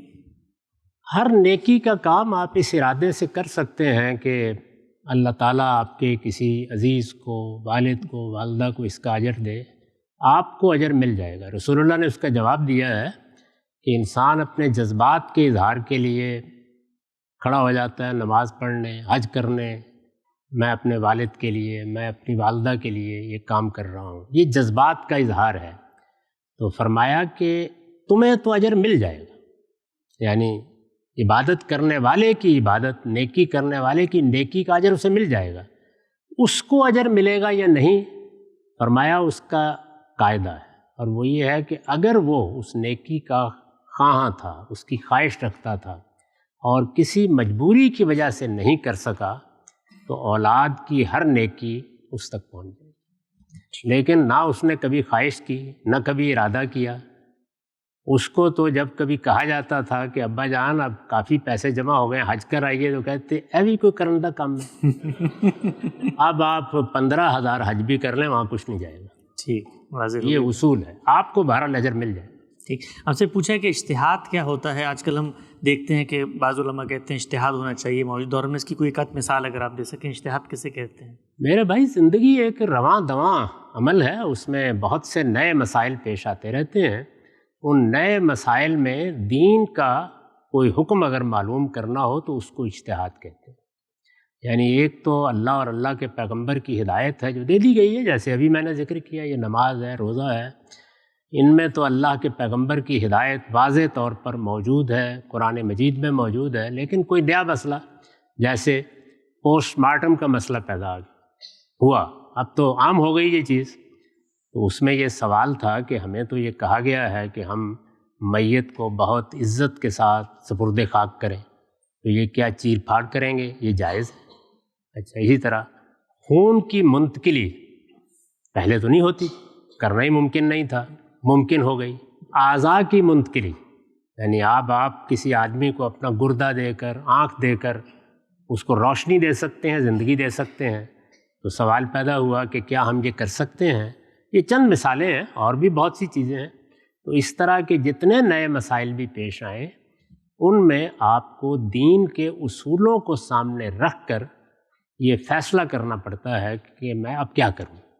اس کیا کروں کا جواب ہے اجتہاد، اور یہ ہمارے پیغمبر نے نہ صرف یہ کہ ہمیں حکم دیا ہے کہ ہم کریں، بلکہ اس کا طریقہ سکھایا ہے، پھر کر کے دکھایا ہے، اور اس کی مثالیں خود قرآن میں موجود ہیں کہ کیسے کرنا ہے، اور اللہ کے پیغمبر کے ہاں بھی موجود ہے۔ تو نیا مسئلہ پیش آ جائے گا، اور نئے مسئلے پیش آنے سے رک نہیں سکتے۔ جیسے ابھی دیکھیے نا، آپ مصنوعی ذہانت سامنے آ گئی ہے، اس سے بڑے اخلاقی سوالات پیدا ہو رہے ہیں، بچوں کی پیدائش کے نئے طریقے ایجاد ہو گئے ہیں۔ تو جب کوئی اس طرح کا مسئلہ پیش آئے تو اس میں جو سوال پیدا ہوتا ہے وہ کیا ہوتا ہے کہ اخلاقی لحاظ سے مورلی کیا ہے۔ تو اصل میں موریلٹی کا سوال مذہب کا سوال ہے، اس کا جواب تلاش کرنے کا نام اجتہاد۔ ٹھیک صاحب، یہ لکھے ہوئے سوالات میں سے آخری سوال ہے، آپ واقف ہیں اس وقت پاکستان میں جو سیاسی اور معاشی صورتحال ہے، اوورسیز پاکستانی جو اپنے ملک کا درد رکھتے ہیں، اپنی محنت کا کمایا ہوا مال وہاں پر بیچتے ہیں، وہاں کے سیاسی عمل میں بھی شریک ہوتے ہیں، لیکن پچھلے کچھ عرصے میں جو کچھ پاکستان میں ہوا ہے اس سے بہت دل گرفتہ ہیں۔ پوچھ رہے ہیں صاحب کہ کوئی 2-3 کام ایسے بتائیں کہ جس سے ہم اپنے ملک کا جو درد ہے اس کو محسوس کرتے ہوئے کچھ خدمت بھی کر سکیں، اور جو کچھ ہماری امیدیں اور جو کچھ ہماری توقعات تھیں اس کے برخلاف ہوا پاکستان میں، اس کے ساتھ اب ہم کیا کریں؟ 2 ہی کام ہیں جو ہمیشہ کرنے چاہیے، اور وہی ہم ذرا کم تر کرتے ہیں۔ ایک یہ کہ ہمیں یہ دیکھنا چاہیے کہ ہم اپنی قوم اور اپنے ملک کی عوامی سطح پر کیا خدمت کر سکتے ہیں۔ کیا ہم وہاں کے غریبوں کے لیے کچھ کر سکتے ہیں؟ کیا وہاں کے بیماروں کے لیے کچھ کر سکتے ہیں؟ کیا وہاں کے لوگوں کی تعلیم کے لیے کچھ کر سکتے ہیں؟ اس طرح کی چیزوں کو سیاست سے بالا تر ہو کے کرنا چاہیے۔ اور اگر اللہ تعالیٰ نے ہمیں کوئی وسائل دیے ہیں، ہمیں کوئی قوت دی ہے، تو اس کے راستے نکالنے چاہیے۔ میں جانتا ہوں کہ اس میں بھی بڑی مشکلات ہیں، اس میں بھی حالات کی بڑی ناسازگاریاں ہیں، لیکن اگر لوگ ارادہ کر لیں تو ان کے لیے اللہ تعالیٰ راستے پیدا کر دیتا ہے۔ ایک تو ہر شخص کو یہ دیکھنا چاہیے کہ کیا میں لوگوں کی غربت میں، لوگوں کی صحت کے معاملات میں اور ان کی تعلیم میں کچھ کنٹریبیوٹ کر سکتا ہوں؟ کیا میں خود کچھ کر سکتا ہوں؟ کیا میں کرنے والوں کی مدد کر سکتا ہوں؟ یہ سب سے بڑے مسئلے ہیں۔ ان کے لیے نہ حکومتوں کا انتظار کرنا چاہیے، نہ ان کی اچھائی اور برائی کا معاملہ دیکھنا چاہیے۔ کوشش کرنی چاہیے کہ جو کچھ بھی ہم کر سکتے ہیں، یہاں کر سکتے ہیں، وہاں کر سکتے ہیں، بلا واسطہ کر سکتے ہیں، بالواسطہ کر سکتے ہیں، کرتے رہیں۔ ایک چیز یہ ہے، اگر آپ یہ فیصلہ کر لیں گے کہ ان میں سے کوئی ایک کام ہمیں کرنا ہے، تو میں آپ سے عرض کرتا ہوں کہ آدھی مایوسی اس کے ساتھ ہی ختم ہو جائے گی۔ وہ کام آپ کو انوالو کرے گا، اس کے نتائج آپ دیکھیں گے، وہاں قطرہ قطرہ روز دریا بنتا ہے اور غیر معمولی نتائج نکلتے ہیں۔ میرے پاس اس کا وقت نہیں، ورنہ میں آپ کو بتاتا کہ جن لوگوں نے یہ فیصلہ کیا ہے انہوں نے کتنے غیر معمولی نتائج پیدا کر دیے۔ اس میں نہیں دیکھنا چاہیے کہ قومی سطح پر کیا ہوا، نہیں، اگر آپ نے ایک چھوٹی سی بستی میں بھی، ایک محلے میں بھی یہ شمع جلا دی ہے تو آپ نے بہت بڑا کام کر، اپنے حصے کی شمع جلانے کی کوشش کرنی چاہیے۔ دوسری چیز یہ ہے کہ سیاسی معاملات میں اپنے آپ کو ایجوکیٹ کرنا چاہیے۔ سیاست کیا ہوتی ہے، دنیا میں سیاست کس طرح پیدا ہوئی ہے، ہمارا ملک سیاست کے اس عالمی منظرنامے میں کہاں کھڑا ہوا ہے، اس میں سیاسی جد و جہد کرنے کے کیا طریقے ہیں، وہ کس طرح نتیجہ خیز ہوتی ہے، اس پر ایجوکیٹ کرنا چاہیے اپنے آپ کو، اس لیے کہ یہ ایک سائنس ہے، اور ہمارے ہاں سیاست کرنے والے، اس کے لیے اٹھنے والے، اس کے نعرے لگانے والے اس سے جاہل محض ہیں، بہت معذرت کے ساتھ۔ اس کا نتیجہ یہ ہے کہ وہ بخار چڑھا سکتے ہیں اور اترنے کے بعد رو سکتے ہیں، اس کے سوا کچھ نہیں کر سکتے۔ تو اپنے آپ کو ایجوکیٹ کرو۔ چلیں جی، بسم اللہ کرتے ہیں۔ مختصر سوال غم صاحب سے۔ جی جناب، ارشاد۔ جی بہت بہت شکریہ، السلام علیکم۔ میں جسٹ کیوریس غامدی صاحب، مطلب میں تشویش ہے مجھے، وہ یہ ہے کہ ہم مطلب دیکھتے آئے ہیں کہ مطلب ہر وقت سنتے ہیں کہ بھائی حضرت موسیٰ علیہ السلام، حضرت عیسیٰ علیہ السلام، حضرت ابراہیم علیہ السلام، اور پھر اس کے علاوہ بیشتر پیغمبر، اور پھر حضرت آدم علیہ السلام، مطلب کہتے ہیں کہ مطلب یہ کب آئے تھے اس دنیا میں. جسٹ کیوریس، کیونکہ آپ نے کہا کہ انسان کو بھیجا تھا میسج کے ساتھ. اچھا، تو اس میں جو ہے کہیں اسلام یا کوئی بھی مطلب مذہب کوئی بھی ہو، book specially the book of the religion جو ہیں، وہ کوئی بھی اس قسم کی مطلب کلیئر کوئی انفارمیشن نہیں دیتے، کیونکہ ہم کو 350,000 ایئر اولڈ ایک مکمل خاتون 1970s میں دریافت ہوئی تھی ایتھوپیا میں، 3.5 فٹ لمبی، لیفٹ پیلوس ان کا مطلب موجود نہیں تھا، باقی she was a full grown up woman 3.5 feet tall. اس کا نام اس وقت کے اینتھروپولوجسٹ نے رکھا تھا لوسی. تو اب یہ کہ مطلب یہ دنیا کب قیام پذیر ہوئی ہے، اللہ تعالیٰ نے کب پہلا انسان بھیجا؟ ٹھیک، سوال واضح ہے جی. اس کے بارے میں مذہبی کتابوں میں کوئی چیز نہیں ہے. وہ لوگ جو بائبل کی کتاب پیدائش جینیسس سے شروع میں ایک شجرہ دیکھ کے اس کا اندازہ لگاتے ہیں، ان کی اطلاع کے لیے عرض ہے کہ بائبل خود تاریخ ہے. بائبل کے اندر الہامی کتابیں ہیں، اور کتاب پیدائش تاریخ کی کتاب ہے. تورات اس میں 5ویں کتاب ڈیٹرانومی کے مقام پر جا کر آتی ہے. تو اس لیے یہ جتنی کچھ بھی چیزیں ہیں یہ مورخین بیان کرتے ہیں. کب، کتنے 100 سال پہلے، اس کا کوئی ذکر تاریخ کے لحاظ سے الہامی کتابوں میں نہیں ہے، نہ تورات میں، نہ انجیل میں، نہ زبور میں، نہ قرآن میں.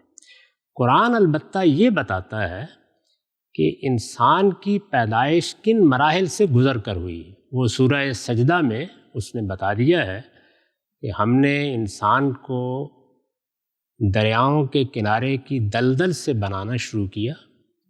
اس کو مختلف تعبیروں میں بیان کیا ہے، کہیں طین لازب کہا ہے، کہیں سلسال کہا ہے، کہیں اور الفاظ استعمال کیے ہیں. پھر بتایا ہے کہ اس کے بعد جو کچھ بنا وہ ایک ایسا حیوان تھا جو اپنی نسل خود پیدا کر سکتا تھا. پھر بتایا ہے کہ اس حیوان کو ہم نے تسویے کے مراحل سے گزارا، یعنی اس کو درست کرنا شروع کیا، اس کو ڈیولپ کرنا شروع کیا. جب وہ آخری درجے میں، ہو سکتا ہے 10 نسلوں میں جا کر ہوا ہو سکتا ہے سینکڑوں سال میں ہوا ہو، جب وہ ہر لحاظ سے درست ہو گیا، اس کے لیے قرآن نے لفظ استعمال کیا ثم سواہ، پھر ہم نے اس کو انسانی شخصیت دی اور اس کو وہ شعور دیا جس کے بعد وہ تمہارے جیسا انسان ہے. تو یہ تو سورہ سجدہ میں قرآن نے بیان کر دیا، لیکن یہ عمل کب شروع ہوا اس کے بارے میں کوئی بات نہیں. جی اور اس کیوں نہیں کہی؟ اس لیے نہیں کہی کہ یہ خود انسانی تحقیق کا ایک موضوع بنے، لوگ تحقیق کریں اور یہ ان کے لیے مہمیز بنے کہ وہ اپنے ماضی کو جانیں. واضح ہوئی بات. جی جناب، مختصر. السلام علیکم ورحمۃ اللہ. جناب، آج کل مغربی ممالک میں LGBTQ تحریک کا بہت زور ہے، اور ملکی قوانین بھی ایسے بن چکے ہیں ممالک میں کہ ان کے ساتھ ہمیں کیسا معاملہ کرنا چاہیے. تو آپ کے خیال میں مذہب کی روح سے یا اسلام کی اخلاقیات کی روح سے ہمیں اس سے کیسا معاملہ کرنا چاہیے؟ دنیا بھر میں ایک اسلام کے اخلاقی اصول ہیں اور ایک اس سے مختلف نقطہ نظر ہیں. وہ ہندوؤں کے بھی ہیں، وہ بدھوں کے بھی ہیں، وہ ہمارے ملک میں اور بعض اقلیتوں کے ہیں، اور یہاں ظاہر ہے کہ ایک بہت بڑی اکثریت کے ہو سکتے ہیں. مسیحی بھی ایک نقطہ نظر رکھتے ہیں، یہود بھی رکھتے ہیں، اور اس وقت الحاد ایک مذہب کے طور پر دنیا میں عام ہو رہا ہے، وہ بھی رکھتے ہیں. تو آپ جس دنیا میں بھیجے گئے ہیں اس میں مختلف نقطہ نظر ہوں گے.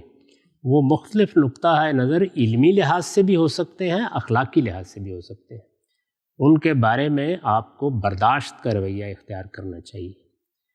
کسی دوسرے پر چڑھ دوڑنے کی ہمیں اجازت نہیں دی گئی. ہمارے پروردگار نے فرمایا ہے کہ میں نے اس دنیا کو اس اختلاف پر بنایا ہے، اور بڑی سختی کے ساتھ قرآن میں کہا ہے کہ اگر میں چاہتا تو میں خالق ہوں، میں سب کو ایک ہی راستے پر لے آتا، لیکن میں نے ایسا نہیں کیا، اور مذہب کے معاملے میں نے کوئی جبر روا نہیں رکھا، لا اکراہ فی الدین۔ اور اس کے بعد کہا کہ تمہیں کیا کرنا ہے؟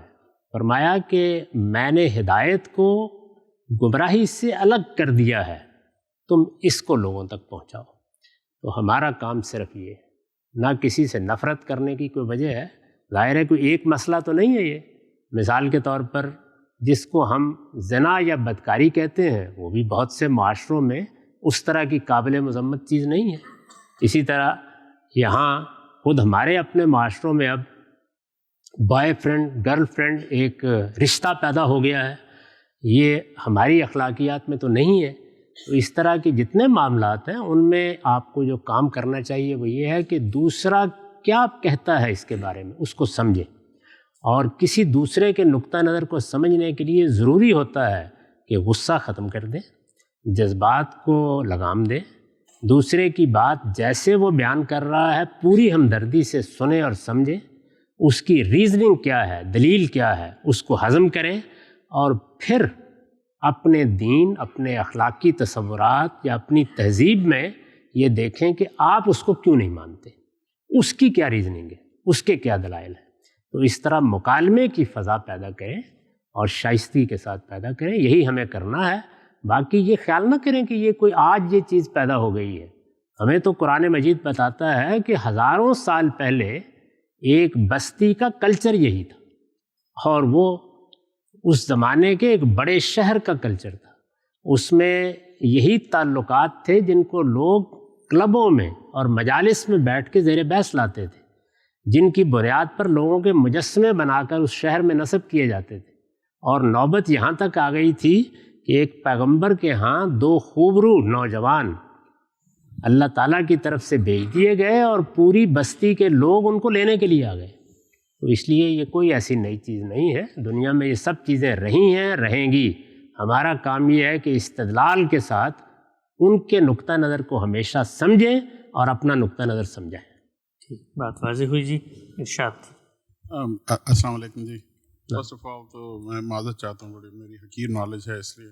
تو قرآن کی ایک آیت جو کبھی کبھی مجھے ڈر لگتا ہے کہ تو وہ آیت میں گوش گزار کر دیتا ہوں۔ قرآن میں جو آیت ہے وَاتَّخَذُوا مِن دُونِ اللَّهِ إِلَٰهًا، تو کیا اس کا جیسے ایک مسلمان ہے اور وہ کسی چیز کو خریدتا ہے یا استعمال کرتا ہے یا کسی چیز کی، تو ہمیشہ خوف یہ رہتا ہے کہ کیا میں اس میں تو نہیں آ رہا کہ کوئی چیز اتنی زیادہ ہو جائے، اللہ تعالیٰ کو پسند نہیں ہے کہ، تو کوئی چیز کی محبت اتنی زیادہ ہو جائے یا کسی چیز کی امپورٹنس لائف میں اتنی زیادہ ہو جائے کہ لگے کہ اس کے بغیر زندگی گزر نہیں سکتی، یا کوئی بہت اچھی چیز خرید لی جائے۔ تو کیا مسلمانوں کے لیے یہ آیت کی کوئی ڈے ٹو ڈے لائف میں کوئی ہے، یا یہ صرف ان کے لیے ہے جو کہ ایمان نہیں لا سکے، جنہوں نے اللہ تعالیٰ کے علاوہ کچھ خدا بنا لیا؟ تو اگر مسلمانوں کے لیے اس میں کوئی سبق ہے تو آپ پلیز اس کو ہائی لائٹ کریں جی۔ Thank you very much. یہ آیت ہمارے ایمانیات سے متعلق ہے، یعنی اس میں یہ بیان کیا ہے کہ لوگ مذہب اپنی خواہش سے بناتے ہیں، اس کے دیوی دیوتا اپنی خواہش سے تخلیق کرتے ہیں، اور اپنی خواہشوں کو نہ کہ علم کو مذہب کا ذریعہ بنا کے اس کو دریافت کرتے ہیں۔ یہ بات اس میں کہی گئی ہے۔ اس کا دنیا میں جو آپ چیزوں کی طلب یا خواہش یا تمنا رکھتے ہیں اس سے کوئی تعلق نہیں ہے۔ ہمارے دین نے دنیا کو ترک کرنے کی تعلیم نہیں دی۔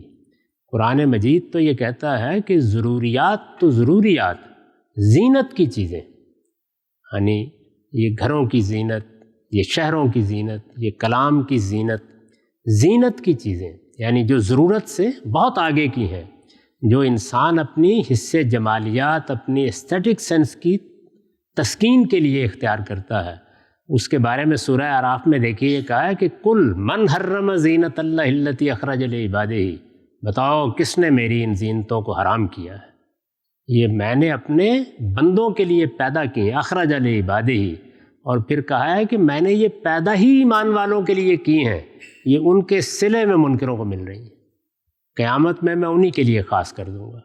تو اس لیے ہمارے دین میں اس کا کوئی تصور نہیں ہے کہ آپ کو کمانا نہیں ہے یا علم اقتدار، دولت، یہ آپ کی طلب نہیں بننی چاہیے۔ قرآن مجید دولت کو خیر کہتا ہے، نیکی، اور دولت تلاش کرنے کے لیے جو جد و جہد آپ کرتے ہیں اس کو کہتا ہے یہ خدا کے فضل کی تلاش ہے۔ تو اس لیے ہمارے دین میں جو تعلیم دی گئی ہے وہ یہ ہے کہ ہر موقع پر، یعنی آپ ضرورت پوری کر رہے ہیں، زینت کی طرف بڑھ رہے ہیں، آپ جد و جہد کر رہے ہیں، آپ اقتدار کی جد و جہد کر رہے ہیں، دولت کی جد و جہد کر رہے ہیں، بڑا کاروبار کر رہے ہیں، ہر وقت ذہن میں رکھیے کہ آپ کو ایک دن اپنے پروردگار کے سامنے پیش ہونا ہے، اور آپ اخلاقی اصولوں کی برتری قائم رکھیں۔ اس کو بہت ہی خوبصورت تعبیر میں قرآن نے بیان کیا ہے، توسرون الحیات الدنیا، آخرت اور دنیا میں جب ترجیح کا موقع ہو تو وہاں تمہیں آخرت کو ترجیح دینی چاہیے، چھوڑ نہیں دینا کسی چیز کو۔ تو یہ ہماری تعلیم ہے، اس لیے اس میں کوئی پریشان ہونے کی ضرورت نہیں۔ السلام علیکم قامدی صاحب، پچھلے دنوں ایک مسئلہ بہت زیادہ زبان و عام تھا، وہ تھا کہ عدت کی حالت میں دوسرا نکاح کرنا یا نکاح ہونا۔ تو اس سلسلے میں بہت سے لوگوں نے بہت سے توجیحات پیش کی، تو میں چاہ رہا تھا کہ آپ اگر اپنے علم سے اور قرآن اور سنت کی روشنی میں ذرا اس پہ وضاحت کریں۔ عدت کو سمجھ لینا چاہیے وہ چیز کیا ہے، یعنی جس وقت کسی خاتون کو طلاق ہوتی ہے یا اس کا شوہر دنیا سے رخصت ہو جاتا ہے تو اس کا اندیشہ ہوتا ہے کہ کسی بچے کا معاملہ نہ ہو۔ اس کو اصطلاح میں کہتے ہیں استبراء رحم۔ عدت اس لیے مقرر کی گئی ہے، یعنی اس عورت سے اللہ تعالیٰ نے یہ تقاضا کیا ہے، کیونکہ مرد کے پیٹ پہ تو بچہ نہیں ہوتا، عورت سے یہ تقاضا کیا گیا ہے کہ وہ اگر طلاق ہے تو 3 مہینے، اگر شوہر دنیا سے رخصت ہو گیا ہے تو 4 مہینے 10 دن انتظار کرے۔ کس لیے انتظار کرے؟ اس لیے انتظار کرے کہ اگر بچے کا کوئی اندیشہ ہے تو صورتحال بالکل واضح ہو جائے۔ یہ جو اب آپ کے پاس جدید ذرائع پیدا ہو گئے ہیں یہ تو اس زمانے میں تھے نہیں، تو اس کے لیے یہ قانون بنایا گیا۔ پھر اس کے بعد آگے اس کی وضاحت کی گئی۔ دیکھیے اس کو کس طرح قرآن واضح کرتا ہے۔ یہ سوال پیدا ہوا کہ ایک عورت کو طلاق ہوئی ہے یا اس کا شوہر دنیا سے رخصت ہو گیا ہے اور 10 دن کے بعد بچہ پیدا ہو گیا، تو اب کیا وہ پھر بھی 4 مہینے 10 دن عدت گزارے گی؟ تو فرمایا نہیں، کوئی ضرورت نہیں، بس ختم ہو گیا معاملہ۔ جس مقصد کے لیے پابندی لگائی گئی تھی اب اس میں کوئی شبہ کا امکان باقی نہیں رہا، تو اس لیے فرمایا کہ جب وضع حمل ہو گیا تو عدت بھی ختم ہو گئی۔ پھر یہ سوال پیدا ہوا، اور یہ سب قرآن میں ہے، یہ سوال پیدا ہوا کہ اگر کسی عورت کے ساتھ شوہر کی ملاقات ہی نہیں ہوئی تو اس میں کیا ہوگا؟ چنانچہ یہ سوال اس وقت بہت شدت سے مدینے میں پیدا ہو گیا جب اللہ تعالیٰ نے سیدہ زینب سے رسول اللہ کی شادی یا نکاح کا اعلان کر دیا طلاق کے فوراً بعد۔ تو یہ سوال پیدا ہوا کہ یہ کیسے ہو گیا، عدت تو ابھی گزری نہیں۔ تو فرمایا کہ کبھی ملاقات ہوئی نہیں تھی، ملاقات اگر ہوئی نہیں ہے تو کوئی عدت نہیں۔ اسی طرح جن خواتین کے ہاں ایام کا مسئلہ ہو گیا، ان کا مسئلہ پیدا ہوا تو قرآن نے اس کا جواب یہ دیا، ان تب تم اگر کوئی شبہ ہے تو پھر اس 3 مہینے یا 4 مہینے 10 دن گزارنے چاہیے۔ اگر عمر کے لحاظ سے، ایام کے لحاظ سے کوئی شبہ ہی باقی نہیں ہے تو آپس میں مل کے طے کر لیں، پھر کوئی عدت نہیں۔ تو عدت کو پہلے سمجھنا چاہیے کہ وہ کیا چیز ہے، اس لیے اس کو اتنا فتنہ نہیں بنانا چاہیے جس طرح ہمارے ہاں لوگ بناتے ہیں۔ یہ میاں بیوی کے درمیان طے ہونے والا ایک معاملہ ہے، اور اس کا اصول وہی ہے جو میں نے آپ کو بتا دیا کہ اگر عورت کے بارے میں پورا اطمینان ہے، فریقین مطمئن ہیں، طلاق دینے والا شوہر بھی مطمئن ہے، باقی لوگ بھی مطمئن ہیں کہ کوئی بچے کا امکان نہیں ہے، تو پھر کوئی عدت نہیں۔ واضح ہوئی بات جی، پوچھیے گا۔ جی السلام علیکم، آپ کا آنے کا شکریہ۔ یہ ایک ٹاپک ہے حدیثوں کے بارے میں۔ تو حضور اکرم صلی اللہ علیہ وسلم کے زمانے میں حدیثیں کوئی بک نہیں لکھی آئی تھی، کوئی بک نہیں آئی تھی۔ پہلی مرتبہ جو ان کا لکھا گیا، ان کے آخری خطبے میں لکھا گیا جو بھی انہوں نے کہا، اس وقت اختلاف نہیں تھے مسلمانوں میں۔ تو اب جو حدیث آئے ہیں بخاری اور شفعی، اس کے بعد میں اختلافات ہوئے مسلمانوں میں، تو آپ کا کیا اس میں کامنٹ ہے کہ واقعی میں ان کی وجہ سے کچھ اختلاف آئے ہیں؟ اور سیکنڈ کویشچن یہ ہے کہ اگر کوئی ایسا آرگنائزیشنز ہوں جیسے آپ جیسی آرگنائزیشن یا اور بڑی آرگنائزیشن کہ سارے جو حدیث کے جو بکس ہیں اور جو بھی آتھرز ان کو ایک ساتھ ملائے جائے تاکہ ایک یونیفائڈ ہو، تاکہ ہماری امت بھی یونیفائڈ ہو جائے حدیثوں کے بارے میں. واضح سوال. جی، پہلی گزارش تو یہ ہے کہ حدیث زمانہ رسالت کی تاریخ ہے، یعنی رسول اللہ کی تاریخ کا نام حدیث ہے. تو اس لیے تاریخ تو بعد ہی میں ہمیشہ ترتیب پاتی. بڑی سے بڑی شخصیات، بڑے سے بڑے واقعات کی تاریخ ہمیشہ بعد ہی میں کتابوں کی صورت اختیار کرتی ہے. قائد اعظم کی تاریخ، علامہ اقبال کی تاریخ، ہندوستان کی تاریخ، تقسیم کی تاریخ جب واقعہ ہو جاتا ہے تو اس کے بعد مورخین پیدا ہوتے ہیں، وہ اس کو جمع کرتے ہیں، لوگوں سے ملتے ہیں، جو ان کو براہ راست اطلاعات ملتی ہیں ان کو جمع کرتے ہیں. تو اس میں ہمارے ہاں بھی وقت لگا اور لوگوں نے وہ تاریخ، بہت ہی مستند تاریخ ہے، اس کو آپ پڑھیں اور یہ دیکھیں کہ وہ ایک سائنس کس طرح مسلمانوں نے بنائی اور اپنے پیغمبر کے بارے میں تاریخی معلومات کو کن مراحل سے گزارا، کیسے اس کی چھان پھٹک کی، تو آپ حیران رہ جاتے ہیں. دنیا کی کوئی قوم اس علم کے مقابلے کا علم نہیں پیش کر سکتی، لیکن وہ تاریخ ہے. اس کی کوئی ذمہ داری اللہ کے پیغمبر پر عائد نہیں ہوتی، کوئی ذمہ داری اللہ تعالیٰ پر عائد نہیں ہوتی. دیکھنے والے لوگ بیان کر رہے ہیں. اب میں یہاں حاضر ہوا ہوں آپ کی خدمت میں، تو آپ کو روکا جا سکتا ہے کہ آپ باہر جا کر کسی بات کو نقل نہیں کریں گے، آپ اپنا کوئی تاثر بیان نہیں کریں گے. یہ جیسے ہی آپ باہر جا کے کرنا شروع کریں گے تاریخ بننی شروع ہو جائے گی اور وہ مورخ کے ہاتھ میں آنا شروع ہو جائے گی. ایسے ہی ہوا ہے، یہ نیچرلی ایسے ہی ہونا تھا. چنانچہ یہ جو باتیں کہی جاتی ہیں نا کہ رسول اللہ کے زمانے میں تو یہ نہیں ہوا، وہ نہیں ہوا، ہو ہی نہیں سکتا تھا. جو ہمارا دین ہے وہ قرآن اور سنت میں ہے، دونوں مسلمانوں کے اجماع اور تواتر سے منتقل ہوئے ہیں، دونوں میں ادنا درجے کا کوئی اختلاف نہیں ہے. حدیث زمانہ رسالت کی تاریخ ہے. تاریخ ایسے ہی بنتی ہے، ایسے ہی ترتیب پاتی ہے جس طرح کہ وہ ترتیب پائی ہے. اور پھر اس کے بعد وہ 6 کتابیں وجود میں آئی ہیں 3ری صدی میں جا کر، جو اس وقت ہمارے یہاں سیاہ ستہ کہلاتی ہیں. اتنا وقت لگنا تھا اس میں، اس کی تنقیح کرنے میں، اس کی تحقیق کرنے میں لوگوں نے اپنی عمریں کھپا دی ہیں. تو میرے نزدیک اس کی پہلی یہ اہمیت سمجھ لیجیے، آپ کا دین وہ ان میں سے کسی چیز کا محتاج نہیں، وہ قرآن اور سنت میں ہے سارا کا سارا. یہ حدیث، اس کی روایت، یہ رسالت آپ صلی اللہ علیہ وسلم کے زمانے کی تصویر لاتی ہے. یعنی آپ کی سیرت کیا تھی، آپ نے کسی موقع پر کوئی بات کیا کہی، کسی مسئلے کا حل کیا بتایا، کسی سوال کا جواب کیا دیا، سفر کیا پیش آئے، جنگیں کیا پیش آئیں، یہ اس کا ریکارڈ ہے. تو اس کو اسی زاویے سے پڑھنا چاہیے. یہ تو پہلی چیز ہے. دوسری چیز یہ ہے کہ اختلافات رویوں سے خرابی کا باعث بنتے ہیں. یعنی ہمیں اصل میں جس چیز کی اصلاح کرنی چاہیے وہ ہمارے رویے ہیں، ورنہ اختلافات کہاں نہیں ہوتے، ہر علم میں ہوتے ہیں. قرآن مجید کے کسی حرف میں کوئی اختلاف نہیں ہے. پوری مسلمان امت مراکش سے انڈونیشیا تک ایک ہی قرآن پڑھتی ہے، لیکن اس کو سمجھنے میں ابھی مجھے موقع دیجیے، میں ہزاروں اختلافات بیان کر دوں گا. تو انسان ہے، انسانوں کے اختلافات سے نہیں گھبرانا چاہیے. وہ چیزیں جو آپ کے کرنے کی ہیں، میں نے پہلے عرض کیا، یا ماننے کی ہیں، ان میں کوئی اختلاف کبھی ہوا ہی نہیں. اور وہ چیزیں جن کا تعلق علمی معاملات سے، اب مثلا یہ کہ ذوالقرنین کون تھا، اصحاب کہف کی مدت کیا تھی، اس کا کیا تعلق ہے آپ کی آخرت سے یا میری آخرت سے؟ یہ علمی موضوعات ہیں، ان میں اختلافات بھی ہوتے ہیں، ان پر بحث بھی ہوتے ہیں. تو اس کو انجوائے کرنا چاہیے، اس سے گھبرانا نہیں چاہیے. یہ جو کہا جاتا ہے کہ سارے لوگ مل کے وحدت پیدا کر لیں، اس کی کیوں ضرورت ہے؟ ہم انسان باٹا کے جوتے نہیں ہیں جو ایک سانچے میں بنیں گے. انسانوں کے مابین اللہ تعالیٰ نے شعور کا، ذوق کا، رجحان کا، طبیعت کا بہت فرق رکھا ہے.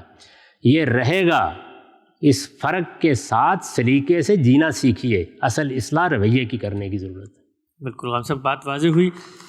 بہت خوب. جی ہمارے پاس 10 سے 15 منٹ باقی ہیں. میں درخواست کروں گا غام صاحب سے کہ جو لوگ یہاں پر کھڑے ہوئے ہیں اس وقت 8-10 لوگ ہیں, ان کے سوالوں کا اگر آپ جلدی جواب دے دیں تو مزہ آ جائے گا. اب آپ کا اور میرا دونوں کا امتحان ہے. کوشش کروں گا پوری. میرا نام خورشید حق آپ ہے. کوشش کریں کہ آپ کا سوال میری سمجھ میں نہ آئے اور میں کوشش کروں گا کہ میرا جواب آپ کی سمجھ میں نہ آئے. لگتا یوں ہی ہے. آپ کے بارے میں کچھ لوگ کہتے ہیں کہ غامدی صاحب بڑے یعنی کنٹروورشل ان کے ویوز ہیں یا ان کا کہنا ہے, اور وہ ایک طرح سے پروگریسو قسم کے معلم ہیں. آپ کی بہت ساری باتوں سے لوگ اتفاق نہیں کرتے ہیں, مثلاً کہ آپ کا جو کہنا ہے یہ مجھے معلوم ہے, اختلاف نہیں کرتے آپ. آگے سوال. بہت لمبی فہرست ہے وہ. 3 چیزوں کے بارے میں آپ کا میں نے پروگرام بھی دیکھا ہے کہ آپ کہتے ہیں کہ جو لوگ نارتھ امریکہ میں یا ویسٹ میں رہتے ہیں ان کے لیے انٹرسٹ لینا بینک سے کوئی ایسا وہ نہیں ہے, چونکہ وہ جو پیسہ وہ لے رہے ہیں وہ تعمیر. نارتھ امریکہ میں کب کسی چیز کو جائز اور پاکستان میں ناجائز کیا ہے؟ اچھا, جو چیز جائز ہے وہ ہر جگہ جائز ہے, جو ناجائز ہے وہ ہر جگہ ناجائز ہے. دوسرا آپ کو میں نے سنا بولتے ہوئے کہ کتے رکھنے کا آپ نے کہا کہ کوئی مطلب مناہٹ نہیں ہے, آپ کتے رکھ سکتے ہیں. اور قرآن کا بھی آپ ریفرنس دیا کہ فلاں سورے میں یہ آیا ہے کہ کتا چونکہ بڑا وفادار ہوتا ہے, لیکن ہم لوگوں نے تو ہمیشہ یہی سنا کہ کتے کو چھونا ناپاک ہے. تو کتے کو رکھنا سے مقصد آپ کا یہ ہے کہ گھر کے باہر رکھنا یا اس کو گھر کے اندر رکھ کے اس کو جیسے پیٹ کے طور پر اس کو چھونا, اور یہ کوئی سوال واضح ہو گیا جی. ایک سوال اب کافی ہے, آپ سب جواب دیجیے گا. بہت بہت شکریہ. ٹھیک, تھینک یو. جو آپ نے تمہید باندھی ہے تو عرض یہ ہے کہ وہ میرے لیے کوئی نئی اطلاع نہیں ہے. میں دین کا ایک طالب علم ہوں. جو میرے نزدیک میری تحقیق میں بات آئے گی وہ میں بیان کروں گا. جب میں نے اس کام کی ابتدا کی تھی تو اس وقت یہ سوچ لیا تھا کہ اگر کوئی ایک شخص بھی اس کو نہیں مانے گا تو مجھے یہی کرنا ہے. تو اس لیے اس کی مجھے کوئی پرواہ نہیں ہوتی کہ کوئی کنٹروورشل کہتا ہے یا نہیں کہتا. میں اپنی بات دلیل سے بیان کر دیتا ہوں. کتوں کے بارے میں آپ کے سوال کا جواب یہ ہے کہ صدائے ہوئے کتے آپ جس طرح رکھنا چاہیں, قرآن نے ان کی تعریف کی ہے, ان کے کیے ہوئے شکار کو حلال قرار دیا ہے, بلکہ اس کو ذبح کیے بغیر کھانے کی اجازت دی ہے. اسی طرح سے اصحاب کاف کا کتا تو قرآن مجید میں آپ جانتے ہیں کہ کس طرح سے اللہ نے اس کا ذکر کیا ہے. تو اس لیے کوئی حرج نہیں. البتہ یہ کہ آوارہ کتے, وہ کتے کے جو غلاظت پھیلا دیں, جو گھر میں پاکیزگی قائم نہ رہنے دیں, ان کو منع کیا گیا. تو آپ کے نظریے میں کتا ناپاک نہیں ہے؟ نہیں, کتا ناپاک, کوئی جانور بھی ناپاک نہیں ہوتا, اس کو ناپاکی لاحق ہوتی ہے. تو اسی لیے میں نے کہا کہ صدایا ہوا کتا ہے جو یہ جانتا ہے کہ کہاں کیا کرنا ہے, وہ آپ رکھیں, اس میں کوئی مسئلہ نہیں. واضح جی. اب ظاہر ہے میں اس وقت مختصر جوابی دے سکتا ہوں, لیکن اس پر میں نے بڑی تفصیلی گفتگویں کی. شکریہ بہت بہت. بلکہ آپ اس کو سنیں, انشاءاللہ کتوں سے آپ کو محبت ہو جائے گی.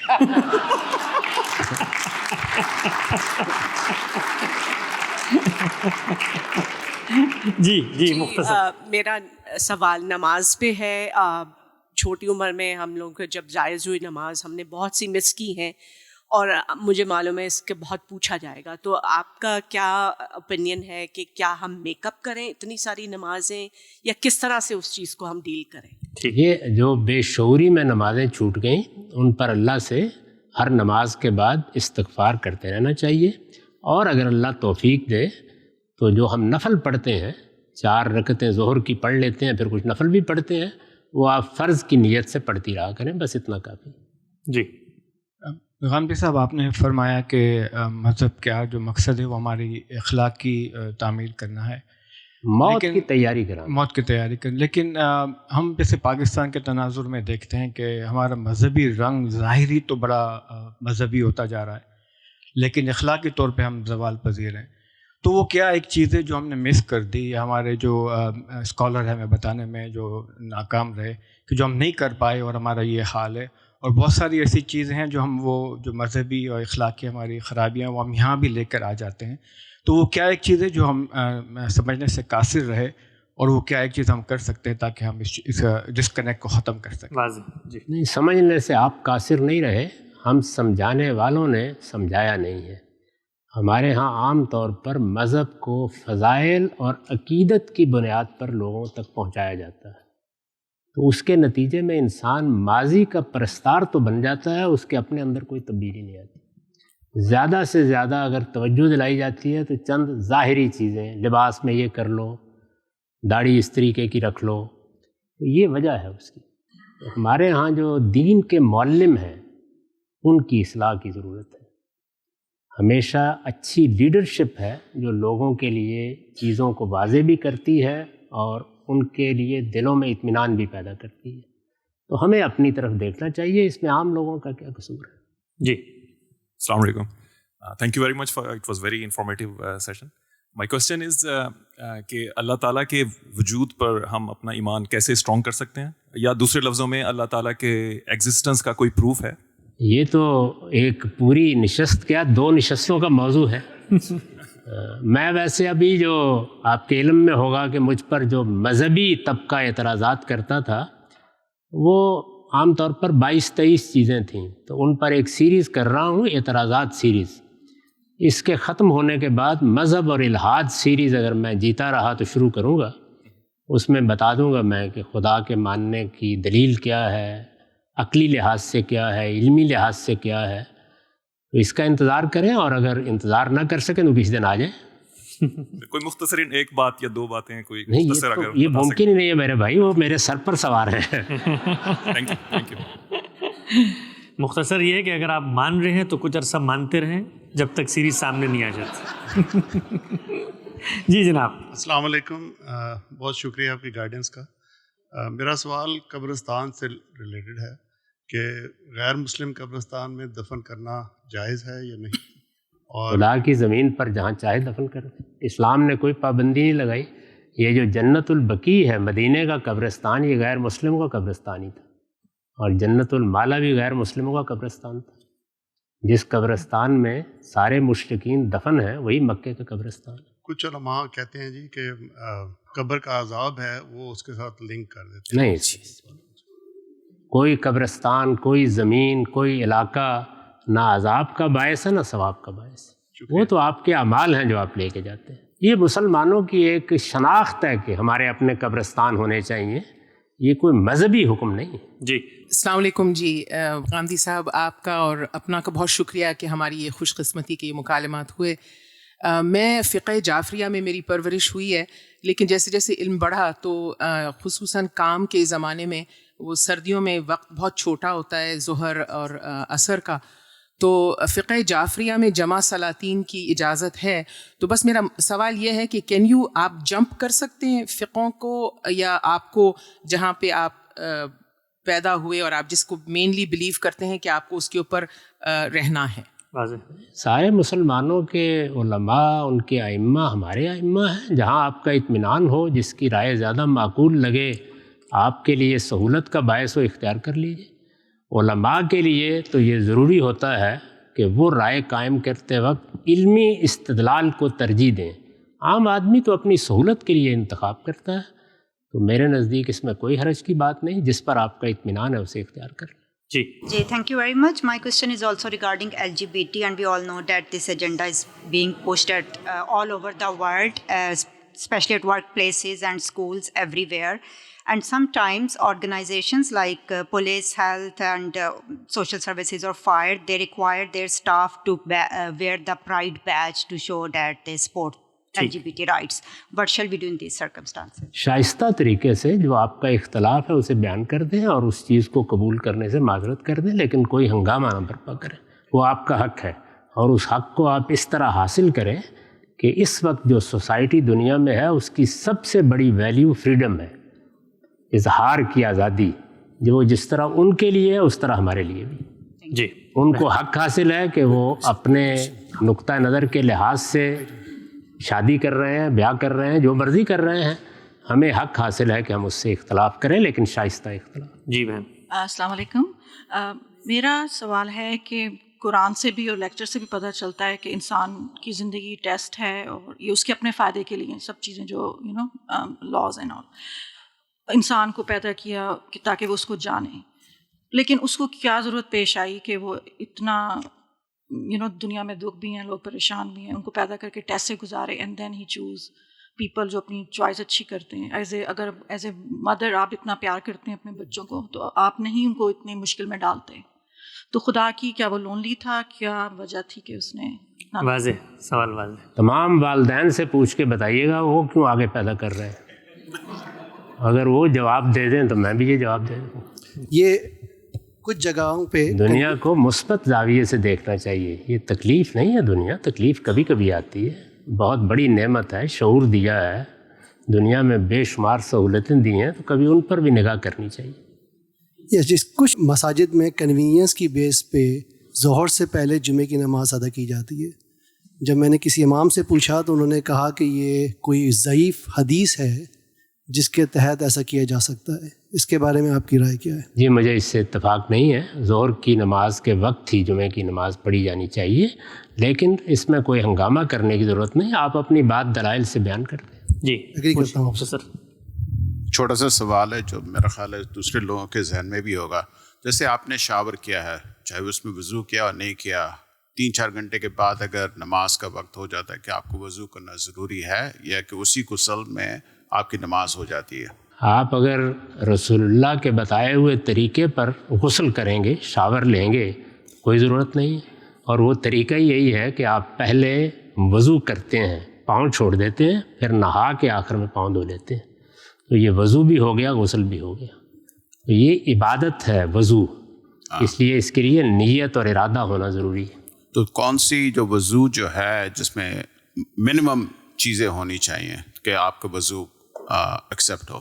آپ ہاتھ دھوتے ہیں, آپ چہرے پر پانی ڈالتے ہیں, آپ سر کا مسح کرتے ہیں, بازو دھوتے ہیں اور پاؤں دھو لیتے ہیں, بس. ساری جو ہیں چیزیں. جی ایسے ہماری جی ہمیشہ یہ خواہش پاؤں ہوتی کو چھوڑ کر آپ باقی اعضاء دھو لیجئے اور آخر میں غسل کر کے پاؤں دھو لیں. آپ کا وضو بھی ہو گیا, غسل بھی. ہماری خواہش ہوتی ہے کہ ہر نشست کے خاتمے پر, ویسے تو غامدی صاحب کی ساری باتیں ہی نصح و خیر خواہی ہوتی ہیں, علم کی باتیں ہیں, لیکن ایک چھوٹی سی کوئی نصیحت جو لوگ اپنے ساتھ لے کر جانا چاہیں اور زندگی میں اسے ایک بات پر عمل کر لیں. آج کے حالات کی رعایت سے, مسلمانوں کی رعایت سے, مغربی دنیا میں جو پاکستانی آباد ہیں ان کی رعایت سے, غامدی صاحب کو نیکی خیر کی آخر میں بات کرنا چاہیں تو مختصر 1-2 جملوں میں بتائیں. میں آپ کو کسی لمبے امتحان میں نہیں ڈالوں گا, آپ لوگ بھی اس وقت تھک چکے ہوں گے.